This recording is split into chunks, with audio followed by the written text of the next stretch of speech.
یہی اچھل اچھل کے یہ بات کہتے ہیں کہ خدا ہے، اور یہ لوگوں کو ہراساں کرتے ہیں، ان کو ٹیررائز کرتے ہیں کہ ہاں تم نہیں مان رہے اس کو، تمہیں جلائے گا۔ اور صرف یہی نہیں ہے، یہ اس چیز میں بلیو کرتے ہیں کہ واقعی جو شخص خدا میں ایمان نہیں رکھتا اس کو جلانا چاہیے یا اسے مارنا چاہیے یا وہ خالدین فیہا فی جہنم رہنا چاہیے۔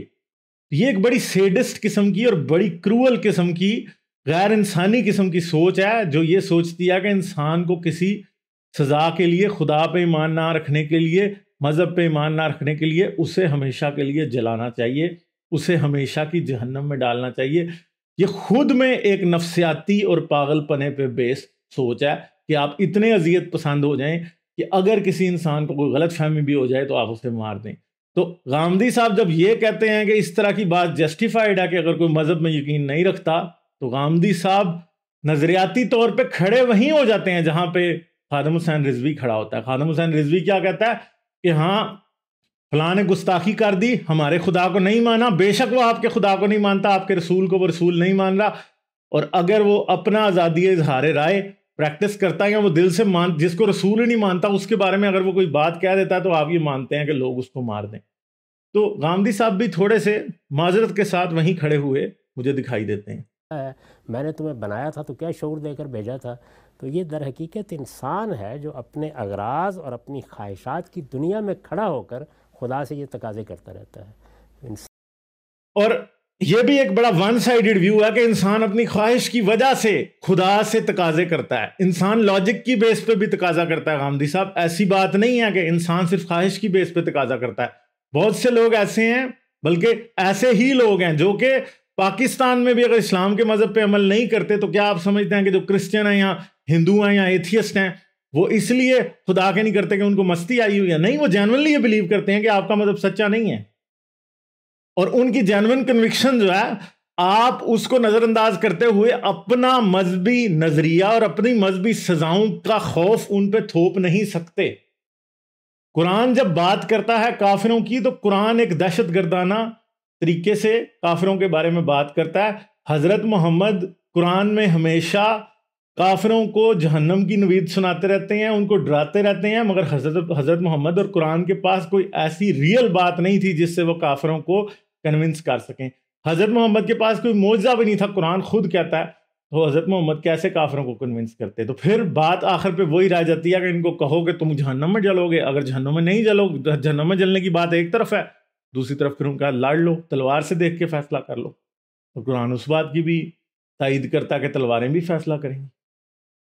انسان کا صحیح کام یہ ہے کہ وہ یہ جانے کہ اس کا پروردگار کیا چاہتا ہے، اور اس نے اگر کسی چیز کو جرم قرار دیا ہے تو وہ جرم کس درجے کا ہے، اور اگر اس کی کوئی سزا ہے تو وہ سزا اس کے نزدیک کیسی ہونی چاہیے، یہ طے کرنا اس کا کام ہے۔ یعنی انسان یہ جاننے کی کوشش کرے کہ پروردگار کیا چاہتا ہے، وہ اس نے کسی جرم کی سزا طے کی یا فلاں کیا ڈھمکا کیا۔ غامدی صاحب یہ ایک انتہائی انٹرنلائزڈ اسلامک پرسپیکٹیو ہے۔ کرسچنوں کا خدا کچھ اور چاہتا ہے، کرسچنز کا، ہندوؤں کا کچھ اور چاہتا ہے، زرتشتوں کا کچھ اور چاہتا ہے، یزیدیوں کا کچھ اور چاہتا ہے، پرانے ہیلنسٹک مذہب کچھ اور چاہتے تھے، پارسی کچھ اور چاہتے تھے، آتش پرست کچھ اور چاہتے تھے، ان سب کے خدا ڈیفرنٹ چیزیں چاہتے تھے۔ آپ صرف اسلامک کانٹیکسٹ میں یہ کہہ رہے ہیں کہ انسان کو یہ پتا کرنا ہے کہ اس کا خدا کیا چاہتا ہے، مگر غامدی صاحب پرابلم یہ ہے کہ خدا تو بہت سارے ہیں اور ان میں سے کون سا کیا چاہتا ہے یہ ہمیں نہیں پتا۔ اور اگر آپ یہ سمجھتے ہیں کہ آپ کا خدا جو چاہتا ہے وہ جاننا میرے لیے ضروری ہے اور اس پہ عمل کرنا میرے لیے ضروری ہے اور اس سے تھر تھر کانپنا میرے لیے ضروری ہے اور اس کی باتوں کو ماننا میرے لیے ضروری ہے، آنکھیں بند کر کے اس پہ ایمان رکھنا میرے لیے ضروری ہے، تو غامدی صاحب اگر آپ کا دعویٰ یا مسلمانوں کے خدا کا دعویٰ کہ وہ یہ سب کچھ کرتا ہے تو پھر تو زرتشتوں کا بھی اتنا ہی ہے، ہندوؤں کا بھی اتنا ہی ہے، کرسچنز کا بھی اتنا ہی ہے، سب کا اتنا ہی ہے۔ تو پھر مجھے بتائیں کہ میرے پاس اس بات کی کیا ریزن ہے کہ میں اللہ کی بات مانوں، کیونکہ کیا تو ادھر سے خدا مزدہ بھی وہی رہا ہے، کرسچنز کا خدا کہہ رہا ہے کہ یسوع کو خدا کا بیٹا مانو، تو بھائی میں اس کی بات کیوں نہ مانوں، آپ کی کیوں مانے؟ صرف کیا ریزن ہے کہ ہم صرف آپ کے خدا کو اتنی امپورٹنس دیں؟ اگر ایک اسلامی ذہن کے مطابق دیکھا جائے، ایک ایسے شخص کو جو اسلام مسلمانوں کے گھر میں پیدا ہوا ہے اور وہ ان کے گھر میں پل بڑھ کے، اور اس کے ذہن میں جیسے ہی ہم خدا کی بات کرتے ہیں تو اس کے ذہن میں اللہ یا مسلمانوں کا خدا آ جاتا ہے، تو اگر اسی انسان کے ذہن سے سوچا جائے تو آپ کی باتیں بڑی سچی محسوس ہوتی ہیں، مگر اگر ایک نیوٹرل پرسپیکٹو پہ آ کے دیکھا جائے کہ دنیا میں تو ہزاروں کی تعداد میں خدا ہیں، تو ہم کس کی بات مانیں؟ آپ کے خدا کی کیوں مانیں جبکہ آپ کے خدا نے یہ ثابت نہیں کیا کہ وہی صرف خدا ہے، وہی اکیلا خدا ہے، اور آپ کا یہ دعویٰ ہے کہ صرف آپ کا خدا ہی اکیلا خدا ہے۔ جس طرح سوسائٹی طے کرتی ہے کہ مجرموں کی وہ کیا سزا ہے جس کے بعد ہم جرم کو روک سکتے ہیں، تو خدا طے کرتا ہے کہ میں خالق ہوں، میں نے تمہیں بنایا ہے، تم میری مخلوق ہو، تم اگر میری ہدایات کی خلاف ورزی کر کے آتے ہو اور سرکشی اختیار کرتے ہو تو تمہاری سزا کیا ہے؟ کسی اصول تو پہ نہیں ہوتا جہنم کیا؟ کی سزا جو ہے وہ سرکشی کی سزا ہے۔ اصول یہی ہوگا کہ اس خالق کے نزدیک اس جرم کی نوعیت کیا ہے، آپ کیا اصول کیا ہے، یہ اصول کہ دنیا کے اندر اس جرم کے اثرات کیا ہیں۔ تو جی یہ غامدی صاحب کی ساری بات ہے کہ خالق ہی ڈیسائیڈ کرے گا کہ سزا کیا ہے، تو ہمیں یہ کیسے پتہ لگے گا کہ واقعی کوئی خالق ہے اور اس نے ڈیسائیڈ کر لیا؟ تو پہلی تو بات یہ ہے کہ بہت بڑا دعویٰ ہے۔ اگر آپ خدا کو مانتے ہیں، ایمان رکھتے ہیں، اندھا اعتقاد رکھتے ہیں، تو پھر ڈیفینیٹلی آپ کے لیے یہ بات بڑی سوٹیبل ہے، مگر اگر آپ جو ہے لاجک سے سوچتے ہیں تو آپ کو خدا کا پہلی بات ہے کوئی ثبوت نہیں ملتا۔ دوسری بات ہے کہ یہ انتہائی سخت قسم کی سزاؤں سے انسان کو ڈرایا جانا خود میں اس بات کو ثابت کر دیتا ہے کہ خدا کا وجود جو ہے وہ صرف دھمکیوں اور ان جیسی باتوں سے ہی ثابت ہو سکتا ہے۔ اگر قرآن کہتا ہے کہ وہ ہمیشہ جہنم میں رہیں گے اور آپ کہہ رہے ہیں وہ سرکشی کی سزا ہے، تو اس کا مطلب ہے کہ سرکشی کی سزا ہے تو اس کا مطلب ہے خدا تو بہت ایگوٹسٹک اور چھوٹی سی ایگو ہے اس کی، کہ تم مجھے نہیں مانتے، تم نے مجھے نہیں مانا تو تم ہمیشہ جہنم میں جلو گے۔ اسلام کے مطابق سب سے بڑا جرم قتل سے، ریپ سے، ماس مرڈر سے، ہر چیز سے بڑا جرم شرک ہے، اور شرک کی سزا یہ ہے کہ مشرکین ہمیشہ کی جہنم میں جلیں گے۔ ایک سمپل سی بات ہے، میں بڑی دفعہ پہلے اپنے چینل پہ یہ بات کرتا ہوں کہ جب آپ کے خلاف کوئی شخص جرم کرتا ہے، کوئی آپ کے خلاف کوئی پرابلم کریٹ کرتا ہے، تو آپ کو اس پہ غصہ آتا ہے، مگر آپ کا غصہ ختم بھی ہو جاتا ہے، آپ کا غصہ اس کے اوپر ختم بھی ہو جاتا ہے، کچھ وقت کے بعد ختم ہو جاتا ہے۔ اور جو شخص کینہ پروری اور اس طرح کی دشمنی نہیں چھوڑتا وہ اصل میں انتہائی لو لائف ہوتا ہے۔ انسانوں کے معاملے میں بھی اگر ہم دیکھ لیں تو جس آدمی کی ایگو بہت جلدی ہرٹ ہو جاتی ہے اس کو کوئی پسند نہیں کرتا۔ ہمیں پتہ ہوتا ہے کہ اس طرح کے شخص میں امیچورٹی کے جراثیم ہوتے ہیں اور اس شخص کو آپ ایک اچھا شخص نہیں سمجھتے۔ اگر میں کسی شخص سے کسی چھوٹی سی بات پہ بہت بڑی دشمنی لگا لوں اور میں یعنی I take it to the personal space ایک دم، اور میں اسے پرسنل لے کے ایک مسئلے کو بہت ہی زیادہ پرسنل لے کے اور میں اس کے خلاف جو ہوں پورا آپریشن شروع کر دوں، یا میں اس کے خلاف کوئی اس کی جان لینے کے در پہ ہو جاؤں، یا میں اسے کہوں کہ میں بس تمہیں 100 سال کے لیے کال کوٹھڑی میں ڈال دوں گا تاکہ تم وہاں سڑتے رہو، اور میرا غصہ پھر بھی دور نہیں ہو رہا 100 سال بعد بھی، تو مجھے بتائیں میں کیسا انسان ہوں گا اگر میرا غصہ 100 سال بعد بھی ختم نہیں ہو رہا، 10 سال بعد بھی ختم نہیں ہو رہا کسی چھوٹی سی چیز کے اوپر۔ کسی نے مجھے یہ نہیں مانا کہ تم غالب کمال، اور میں یہ کہوں کہ ہاں جی اب تم ہمیشہ کی جہنم میں جلو گے، یا کسی نے یہ کہہ دیا کہ نہیں تم اصلی والے غالب کمال نہیں ہو، ایک اور بھی غالب کمال ہے، میرے ساتھ کو شریک ٹھہرا دیا، تو میں تب ہی اس کے اتنا خلاف ہو جاؤں کہ میں کہوں یار میں تجھے ہمیشہ کی جہنم میں ڈالوں گا۔ مطلب خدا کو شرک کہ گناہ سے خدا کا اتنا اوفینڈ ہو جانا خود میں یہ بات ثابت کرتا ہے کہ خدا نہیں ہے، یہ انسان ہے اور اس کی انسانی ایگو ہے۔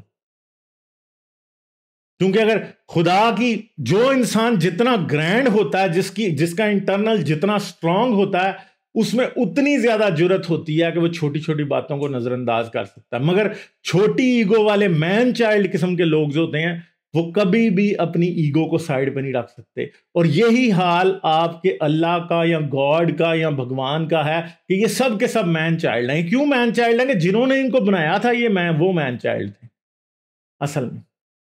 تو مین چائلڈ کو مسئلہ ہوتا ہے نا، تم نے یہ کر دیا تو میں تمہیں نہیں چھوڑوں گا، یہ ہو گیا تو میں نہیں چھوڑوں گا، تم نے میرے نبی کو کچھ کہہ دیا تو میں تمہیں اڑا دوں گا۔ یہ مین چائلڈ والی بات ہے۔ یہ عربی بدو مین چائلڈ ہے جو بولتا ہے آج تک قرآن میں، مگر غامدی صاحب جیسے انٹیلیجنٹ لوگ بھی اس بات کو نہیں سمجھ سکتے۔ یہ بدویت کی بدو پن کی بو ہے جو اس کے اندر سے آتی ہے۔ یہ وہی بات ہے، یہ کوئی آج کے ماڈرن انسان کی نہیں ہے۔ آپ ایلون مسک کو گالی دیں تو وہ کیا کرے گا آگے سے؟ سوچیں آپ امیجن کریں کہ آپ ایلون مسک کو یا بل گیٹس کو گالی دیں تو کیا کرے گا وہ آگے سے؟ آپ کی بیوقوفی پہ میرے پیارے بھائی ہنسے گا صرف، اگر آپ بل گیٹس کو جا کے کہیں وہ تو دنیا کا سب سے بڑا امیر آدمی نہیں ہے، آپ کو کال کوٹری میں نہیں ڈال دے گا ہمیشہ. اگر اور آپ دوسری طرف خدا کو لیں کہ خدا ایسا ہے کہ خدا کو کوئی کہے نہیں تو نے نہیں سب کچھ بنایا، تو خدا کی صحت پہ فرق کیا پڑے گا؟ یا کسی اور کو جا کے سجدہ کرنے لگ جائیں تو کیسے اس کو فرق پڑے گا؟ یعنی خدا کو اس بات سے مسئلہ کیا کہ اس کی عبادت نہیں ہو رہی، اس کی پرواہ نہیں کی جا رہی.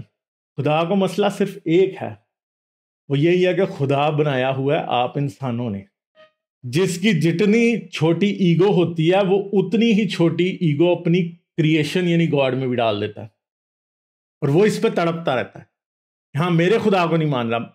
اصل میں یہ خدا کی اتھارٹی کی بات نہیں ہے، یہ ملا پنڈت پادری کی اتھارٹی کی بات ہے. کیونکہ جیسے ہی آپ ملے یا پادری کو یہ بتا دیں کہ آپ اس کے خدا کو نہیں مانتے، تو اسی طرح اسی وقت ملے کے غبارے سے ہوا نکل جاتی ہے.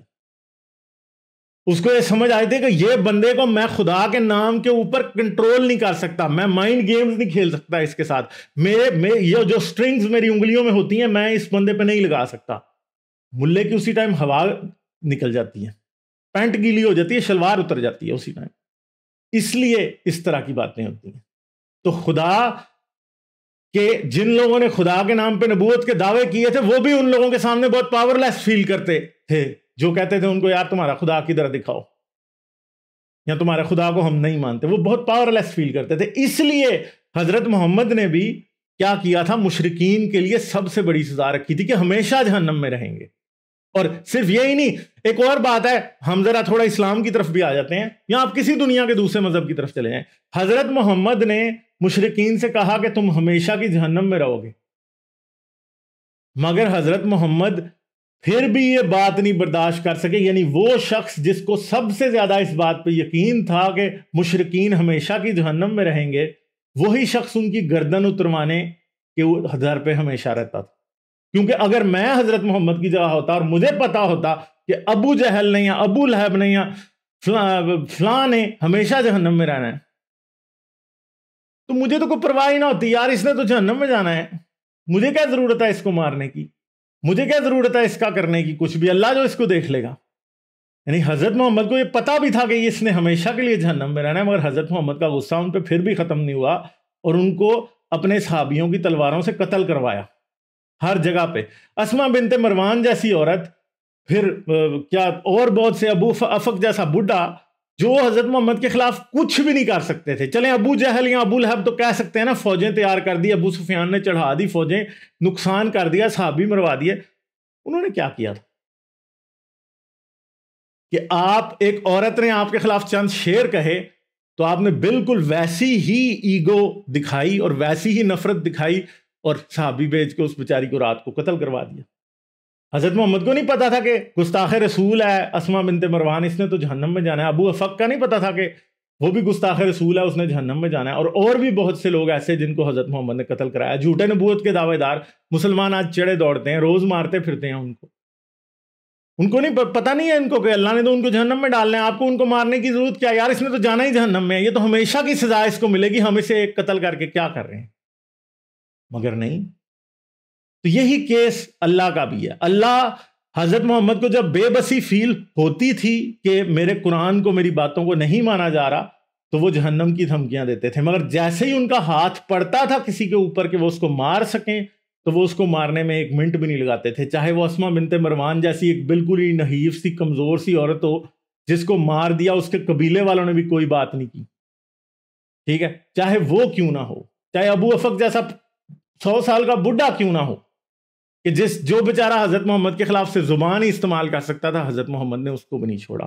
تو آپ کو قرآن میں جب اٹرنل ڈیمنیشن کی یا ہمیشہ کی خالدین فیہا نار جہنم کی باتیں ہوتی ہوئی دکھائی دیتی ہیں، تو اس میں آپ کو اللہ کی باتیں دکھائی نہیں دیتی، اس میں آپ کو حضرت محمد کی بے بسی دکھائی دیتی ہے کہ وہ جن لوگوں کو مارنے میں بے بس تھے یا جن لوگوں سے بدلہ لینے میں بے بس تھے، انہوں نے کہا کہ تم ہمیشہ کی جہنم میں جاؤ گے اور وہاں پہ تم جلو گے ہمیشہ کے لیے.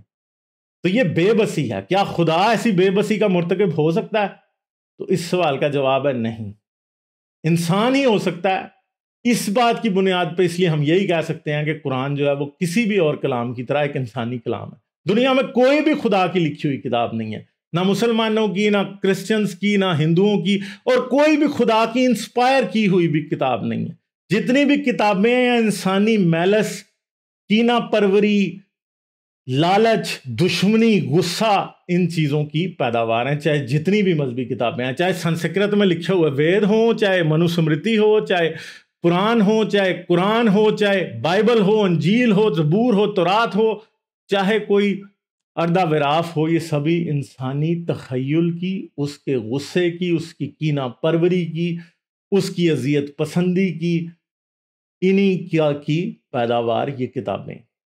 تو آپ اگر یہ کہیں کہ خدا کسی کو ہمیشہ کی سزا دے سکتا ہے، ریسیپروکل سزا نہیں، ہمیشہ کی سزا دے سکتا ہے، تو اس سے صرف ایک ہی بات ثابت ہوتی ہے کہ وہ خدا جو آپ نے کتابوں میں لکھ رکھا ہے وہ اتنا ہی بے بس ہے جتنا آپ بے بس ہیں. کیونکہ اگر تو وہ کوئی بہت بڑی پرسنالٹی ہوتا تو وہ بھی بل گیٹس یا ایلون مسک کی طرح یا پھر کسی اور انسان کی طرح ہنس کے اور اپنا کندھا شرگ آف کر کے جا سکتا تھا اور کہہ سکتا تھا کہ یار یہ بیوقوف آدمی میرے بارے میں ایسی بات کر رہا ہے، کیا ہوگا اس؟ کچھ بھی نہیں. ٹھیک ہے جی، تو ان باتوں کو سمجھنے کی کوشش کریں. امید ہے آپ کو یہ ویڈیو پسند آئی ہوگی، تو ایک تھمز اپ ضرور مجھے دے دیں. اگر آپ کو یہ ویڈیو پسند نہیں آئی، آپ مجھ سے ڈس ایگری کرتے ہیں، آپ غامدی صاحب کے پرسپیکٹو سے ایگری کرتے ہیں، تو مجھے کامنٹس میں ضرور بتائیں. اس کے ساتھ ساتھ آپ اس چینل کو سبسکرائب کر لیں. سبسکرائب کرنے کے ساتھ گھنٹی کا بٹن دبا کے آل نوٹیفیکیشنز آن کر لیں. آپ اس چینل کو پیٹریون پہ بھی سپورٹ کر سکتے ہیں. پیٹریون کا لنک اس ویڈیو کی اینڈ اسکرین اور ڈسکرپشن دونوں میں موجود ہے. اپنا بہت سا خیال رکھیے گا. میں ملوں گا آپ سے اگلی ویڈیو میں. لائک، شیئر اور سبسکرائب کرنا مت بھولیں.